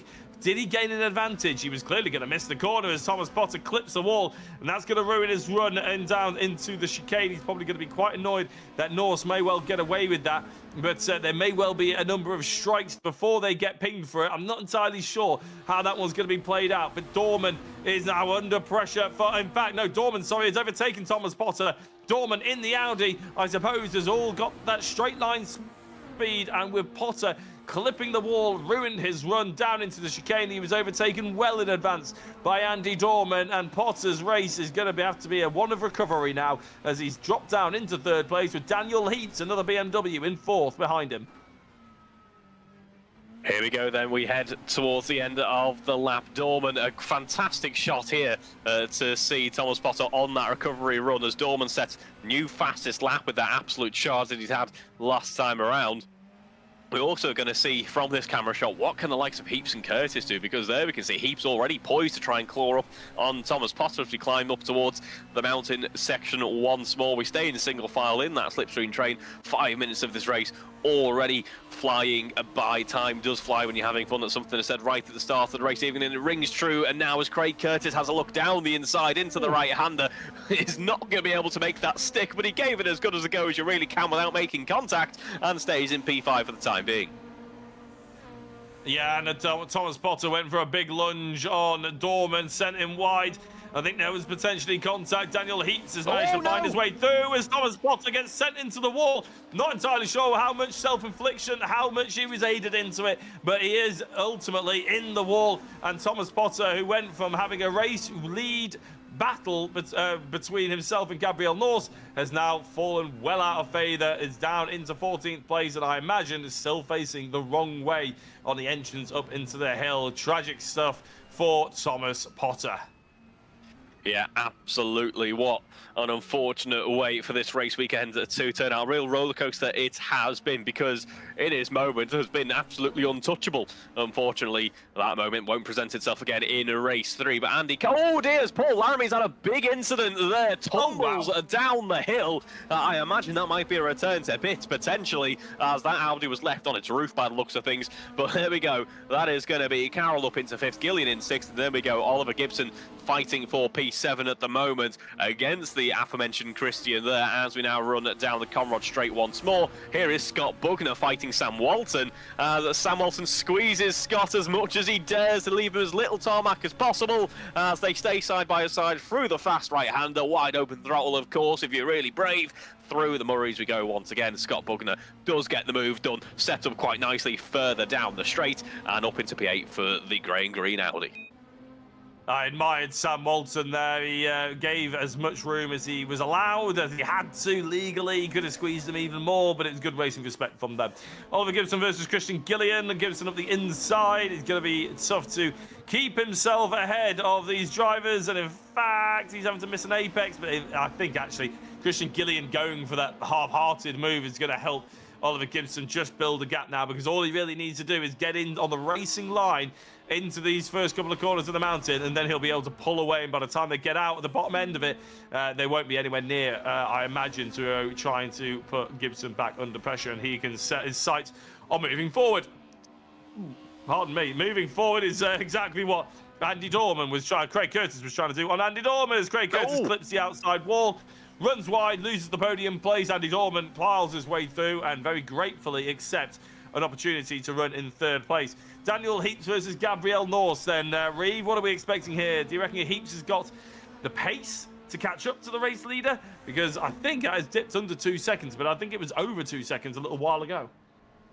I think he certainly does, to be honest. Gabriel Norse really impressed us in race 1, but a consistent theme throughout the racing this evening has been that Daniel Heaps has been a thorn in the side of quite a few drivers. So I do think let's watch out to see what Daniel Heaps can do. Might this be his opportunity? Third time of asking, third time lucky for Daniel potentially, as Andy Dorman's having a great run here in race 3. We saw in the post-race 2 interview, he seemed to really enjoy that race 2. He seemed to really enjoy his running, and I imagine there's still got a smile on his face right now with a potential another visit to the comms box with a podium. Of course, he's probably more focused on the podium aspect of that, but I'm sure he's probably also, maybe not, looking forward to visiting us once again in the comms box. Oh, well, everybody enjoys talking to us. Don't worry. No, they hate it really. But I have enjoyed the fact that both Andys have come in as well. They've both been on the podium. It's been a while since I've commentated on a VRRC race where both Andy Carroll and Andy Dorman have featured on the podium. So it's been a really nice. They've been in part of VRRC for a very long time. It's been great to have them back, and I think they'll probably both tell you that they're a massive fan of these Super Tourers, as most people are, of course, but they are really keen on it, as Daniel Heaps sets the fastest lap of the race. I was about to mention that on the previous lap, I said that it would dip in under 2 seconds, that Daniel Heaps might be faster. That was completely false, by the way, at the time when I said it. But on that previous lap, 2 minute 15.3 for Gabriel Norse, 2 minute 14.9 for Daniel Heaps. Sorry, I think I've missed something here, Reeve. Yeah, we've got a fantastic battle brewing here for 9th. Blakey is on the defence here from a two-fronted attack. There is Kieran Haynes, there is Gillian as well. And it's Gillian just behind Blakey as Haynes has a look down the inside. That is nicely set up for Kieran there, who moves up into 9th. Blakey drops down to 10th, and watch out for the Audi in P12 as well. 4-car battle going on here. That's Kenny Press in the back end of this quartet. Now, as we see down the inside goes Gillian, has a look at the end of the double left-hander. Kieran Haynes somewhat released now and might be looking to try and break away, as Chris Blakey seems to be focused on just trying to fight for P10. It's difficult to keep in the top 10 here at VRRC because it is so competitive, and I'm loving the fact that we're getting a variety of cars. Kieran Haynes, remember, very, very strong at Assen a week ago, and came into this round of the championship in 3rd place with an extra 6 kilos. Now, this is something that we haven't really mentioned, Reeve, and this is on me, really, because there is ballast based on championship position that is added to the cars. So Jack Smith, who isn't here, would have had 10 kilos. Oliver Gibson has an extra 7 kilos. Might contribute to the reason why he's been struggling slightly, because like I mentioned earlier, and Kieran Haynes with 6 kilos, Scott Bugner's got 11 kilos extra on board. Gabriel Norse has 9, so maybe it won't contribute to the reason why Oliver Gibson has been slightly slower. But it is worth noting that those cars with a significant increase in weight would struggle probably at this track more than any of the others that we're going to over the course of this championship, because ultimately you're going so far uphill and downhill. Yeah, absolutely. Plenty of undulations, plenty of heavy braking zones as well. And obviously, that weight does affect all aspects of car performance. So it is definitely something to consider. 8 minutes left to go, though, and we're on board with Heaps, who, as you said, Jack, has been reeling in. Gabriel North's done a really strong job of this so far.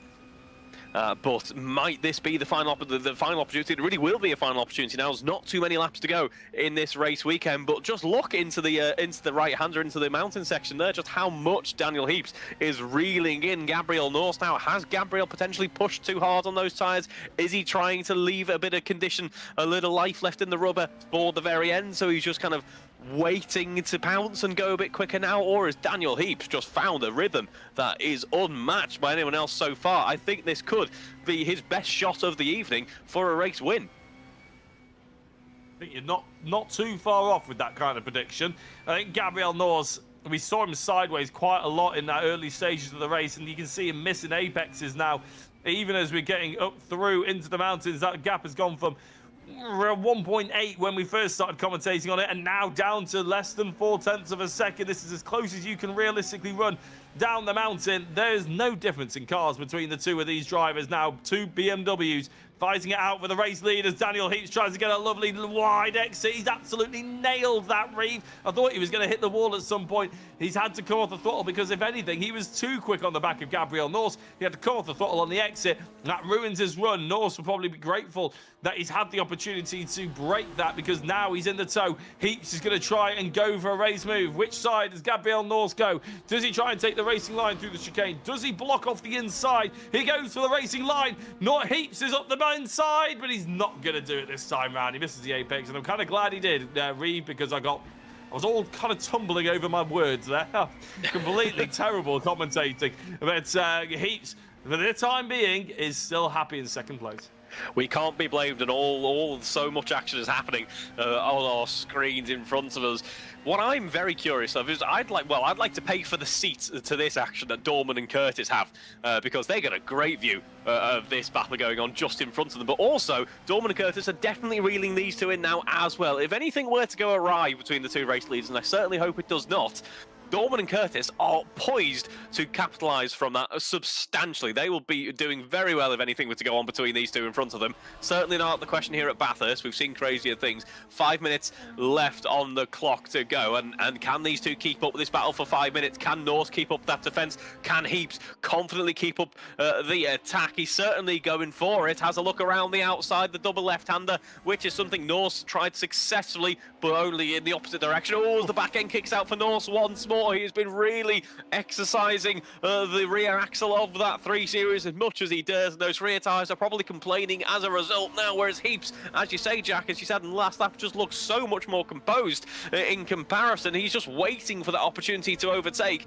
Somehow North is clinging on to a car which does not look like a pleasure to drive, which is a really impressive run for him. Heaps then sets himself up for a run around the outside potentially, but oh dear, I'm not too sure. I think he might have just dropped that on his own volition, really, but the back end steps out and he's in the barrier, as is Oliver Gibson as well. When one accident happens, often two do here at Bathurst, and that has very much been the case. What a shame for Gibson. Absolutely what a shame, though, for Daniel Heaps, who's been putting that pressure on for so long. One small error has cost him big time. North, all of a sudden, can breathe for at least a few moments. Well, I didn't want to say it earlier. I'll say it now because it's already happened, and I can't be blamed for the commentator's curse. But I did think Heaps has had problems every single race, multiple times in each race at that particular point of the circuit as well, hasn't he? He's made contact and he's dropped off race leads. He's dropped to the back of the or mid pack, and it's happened just there. I did think, really, he was following too close to Gabriel North through the mountain. I understand what he was trying to do. He was trying to put loads of pressure on, but you don't leave yourself any margin forever when you're just attached to the rear diffuser of the car in front through that area. It's not the place you're going to make a race lead, leading overtake, you need to be smarter than that. And unfortunately, Daniel Heaps has thrown away another opportunity. And Gabriel Norse has ridden another opportunity like he didn't even affect him. I mean, he's had Thomas Potter attacking him. He's now had Daniel Heaps attacking him. And he's still in the race lead. He has Andy Dorman nearby, but he's clearly shown that he's quicker than Dorman. So he probably was thinking, right, well, 4 minutes to go. I just need to get this round now. Absolutely, that's the mindset that drivers are going to be wanting to apply now. They want to make sure the car comes home in one piece. But as we saw in race 2, the last couple of laps were very, very action-packed, shall we say, as Gillian goes side by side with Kenny Press and does get the move set up quite nicely there. Nice, calm, overtaking move there, which is not something we've had too much of this evening. And there we go. Here's an example of the opposite of that. Kieran Haynes versus Sam Walton there. Kieran Haynes gets out in front at, again, a very rare overtaking spot here at this circuit. Yeah, a couple of drivers making it work. It's nice to see, because as you mentioned, that one calm overtake, or instantly we cut to something that's a little bit more manic and a little bit more sure. And Kieran Haynes made it work, and showing the reason why he was third in the championship going into this race. And with Oliver Gibson ahead of him, he needs to make sure that he's still putting in some half-decent race results in this third outing at the Mount Panarama circuit, because Oliver Gibson, although he's been seen sideways, he's not had a particularly great evening. He is still in 5th, and you know, his race 2 was fairly poor, obviously DNFing, but he's still put in 2 5 performances elsewhere. And with Jack Smith not here, it basically just closes all this championship right up. Now, Andy Dorman, I said that Gabriel Norse had been clearly quicker than Dorman, and all Norse needs to do is maybe get to the end for the next 4 minutes. I think I was doing a disservice to Dorman there, Reeve, because he's caught right up to the back of Gabriel Norse's car, and there's a big gap between Dorman and Craig Curtis, and there's a big gap between Curtis to Andy Carroll. Now, I know the Andes is known for being the longest continental mountain range in the world, but right in the middle of it, you can find Craig Curtis, and I'm sure they probably would like to be a little bit closer to fight for the race lead with Andy Dorman. Absolutely not long to go in this one then. Norse is feeling the pressure once more from Heaps previously. This time, could it be Dorman on that fantastic form? Seems to really enjoy his run out and has plenty of previous success that he mentioned here at Bathurst. Now he's going to use that potentially to his advantage. The advantage, we'll see whether he gets the opportunity to use it, because he needs to stay this close. This is going to be the last lap of the race. We've only got a minute to run, and these laps are about 2 minutes long, so I think this is going to be all said and done at the end of this rotation. So Andy Dorman was 7 tenths away from Gabriel Norse. He's, remember, going to have probably about 5 miles an hour quicker down the straight. So if he can be within half a second, I think Norse has something to sweat about coming out of the mountain. But as we're going into the downhill section, we can start to see whether Dorman's going to be able to carry that momentum. And in fact, I think he's nicely late on the brakes there. Can he get the car kept turned in? He's not going to clip any of the walls. He's being slightly safe, and a little bit too safe, I would say. He's dropped off by a couple of tenths of a second. Plummeting down now. This is where Dorman needs to get a good run, and I have to say, Reeve, I don't think he managed it.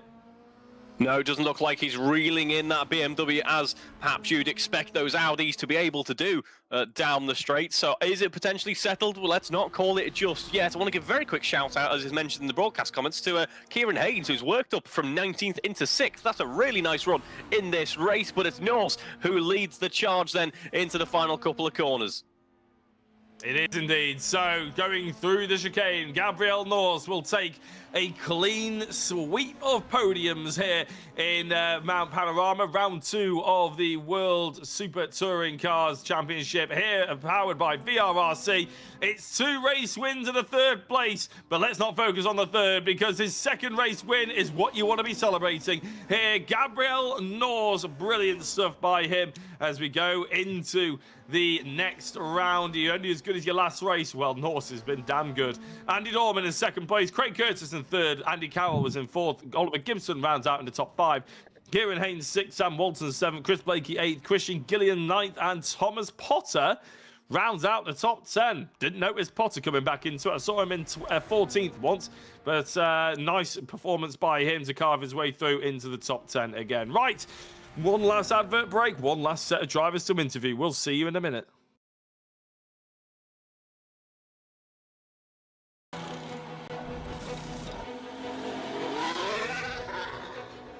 I've had a lot of challenges in my life, and Helen was always there, supporting me through everything.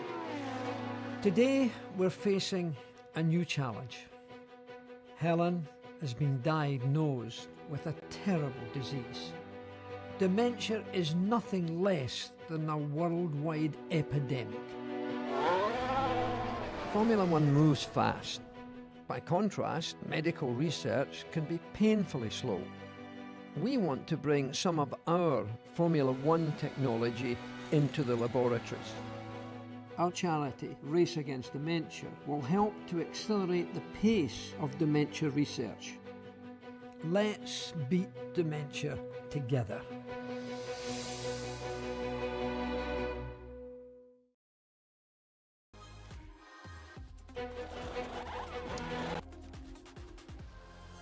Well, for one last time, let's have a chat to a few of our happy drivers at the end of race number 3. And the first one we're going to talk to is third place, Craig Curtis. Craig, I mean, that has been an absolutely crazy evening of racing, but topped out by a podium for yourself. I mean, you must be buzzing with that. Yeah, wasn't expecting it coming into this evening, to be fair. But yeah, obviously missed last week's race, so I was at the back of the grid for race 1. Tried to avoid some carnage, but just trod around at the back. Race 2, been a bit of a mistake in turn 1, lap 1, but we'll see what the judicials say about that. But yeah, but race 3 just made a reasonable start and tried to, the first 2-3 laps, try and stay out of trouble and. Yeah, just try and rein the top guys in. I knew it was going to be difficult around this circuit. You're mainly focusing on the guys ahead, but at the same time not to bin the car at the top of the hill. So it's kind of difficult to keep it going. But fair play to Andy and Gabe. They were just pulling away at the front. No matter what I did, I just wasn't able to gain on them. But yeah, and a nice enjoyable evening all in all. That third race, in the end, I'd say the second half maybe, once you were in between Andy Carroll and Andy Dorman, it just seemed to be putting in laps, didn't it? I mean, did you find that you were in a little bit of a stalemate with who you could catch and who you were keeping ahead of? A little bit, yeah. I mean, you always look at the gap the guy behind just to make sure that you're not looking in any mirrors all the time, and then at the same time looking ahead to see if the guys battling up ahead, run each other wide or start losing time. So I was kind of hoping for that with Gabe and Andy, but in all fairness, they were without fault. Had a couple of near misses. I think Daniel was running in the top 3 at one point, and then he just spun it round and just missed him. Ran a bit wide. I thought Andy Carroll might have got me, but luckily enough he didn't. And yeah, brought home the podium. So happy with that. A good evening. Yeah, well, Daniel Heaps actually was attacking first place and Gabriel North when he did it. So it was a bit spectacular. You did very well to avoid him, but we'll chat to North about that a little later on. Well done, Craig. Is there anybody we'd like to give a shout out to before we let you go? No, just my wife allowing me to race on a Tuesday evening. I'm joking. But no, just everyone involved really. Obviously, we enjoy racing with these guys week in, week out, and hopefully for more of the same next week and for the next 5 weeks after. Well, it's been a while since I've had a chat to you, Craig, on the podium. It's been an absolute delight to have you here. Thank you very much, and congratulations on the third place. You too, Jack. Pleasure. Right, Reeve, over to you. Have a chat to that second place driver. Thank you very much, Jack. And once again, I get to have another chat with Andy Dorman. How are you doing this evening, Andy? It's been a whole 20 minutes. Yeah, it's been a whole 20 minutes. It's been quite an eventful 20 minutes. It has. You've been to Australia, and I've been here in the Northwest. But you've had a very good run, as it turns out, so far this weekend. Pleased with how that went? Had as much fun in race 3 as you did in race 2? Yeah, I think I had more fun in race 3. I was pushed up harder, and you get to the point where you're like, should I try a little bit harder, or I'm going to hit the wall. I was like, we'll see. And then I started catching the BMWs, which made it worthwhile. Yeah, and you really were catching towards the end there. I mean, Gabriel North did a fantastic job and has done for quite a lot in this race weekend. But were you starting to get into that mindset of a couple more laps and I might have him here? Yeah, I was like, how brave can I be through the mountain? Just chipping away at him, or am I going to clip a wall and then potentially lose a podium on spinning round or something? That is always the risk, but this is a really good way, obviously, to kick off the season. We're still early days, so a good haul of points to take away from this race weekend. Are you hoping to have some of the successes at the next round at Pascani? Yeah, we always like to be on the podium, but keeping out of trouble and some good racing, even mid-pack, is always a fun night. It certainly is. So, congratulations once again, Andy Dorman, and hopefully I'll get the chance to chat with you again later on in the season. Yep, thanks a lot. And on to our race winner. It's the third time we're chatting to this man, Gabriel Norse. Well, job done there, Gabriel, isn't it? Really, a successful evening. You could only have done better in one particular race, but you fended off some of the harshest competition VRRC has to offer in that third race.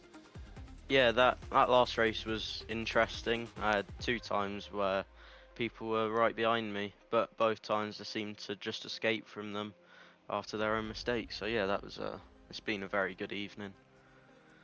Well, we were praying, I'll be honest, for you and Thomas Potter to continue with the battle for the full 20 minutes. That obviously came to a premature end. At that point, once Potter had vacated the scene, did you think, right, I've got all the run in the room now, all the space in the world now, I should say, and you've got an opportunity to just drive a nice, calm 16 minutes or whatever was left? I knew that behind me, Daniel and a few of the others were very quick, but I was kind of hoping to just stay out in front.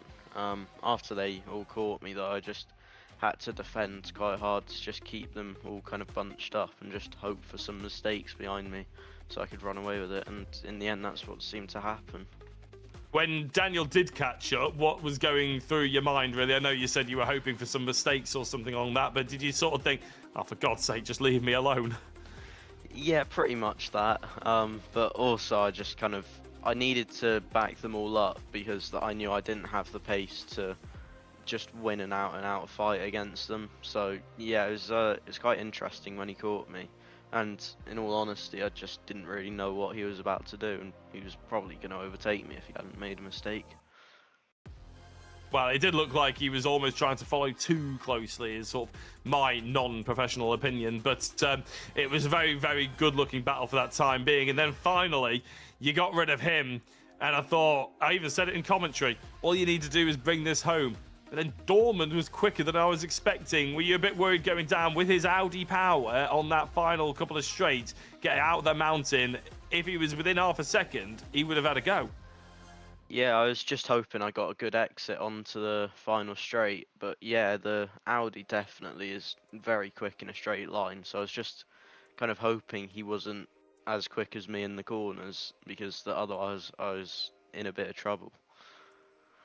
Well, considering your 2 first place, and I believe a 3rd place, over the course of this evening, the fact that you fended off, like I mentioned, the toughest opposition that VRRC have to offer, we are awarding you the driver of the round as well. You've been an absolute entertainment goldfield here today. It's been absolutely fantastic to watch you, and a big congratulations on getting driver of the round. Is there anybody you'd like to give a shout out to before we let you go?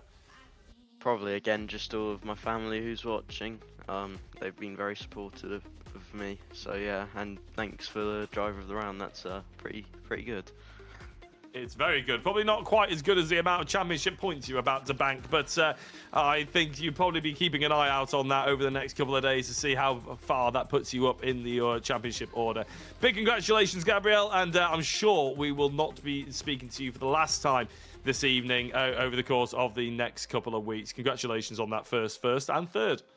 Yeah, thank you.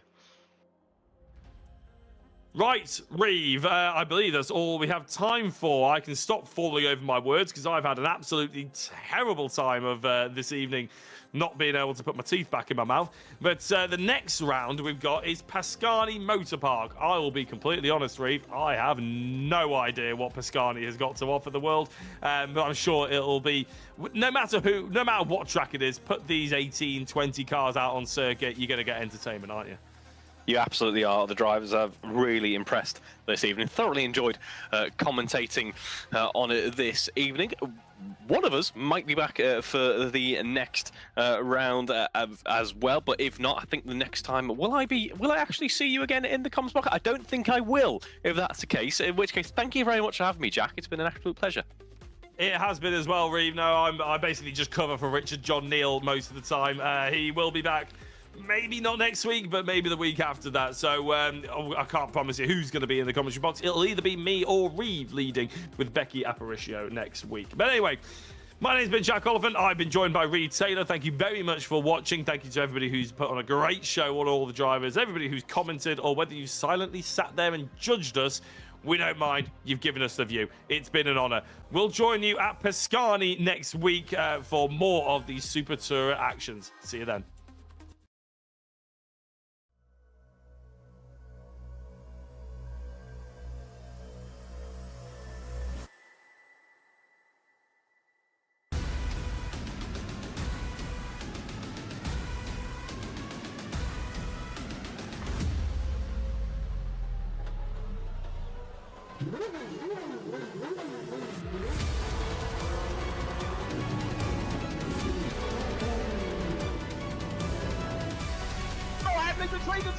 The inside of Coates. Watkins gets Too heavily involved. and that's Whitehead and Coates.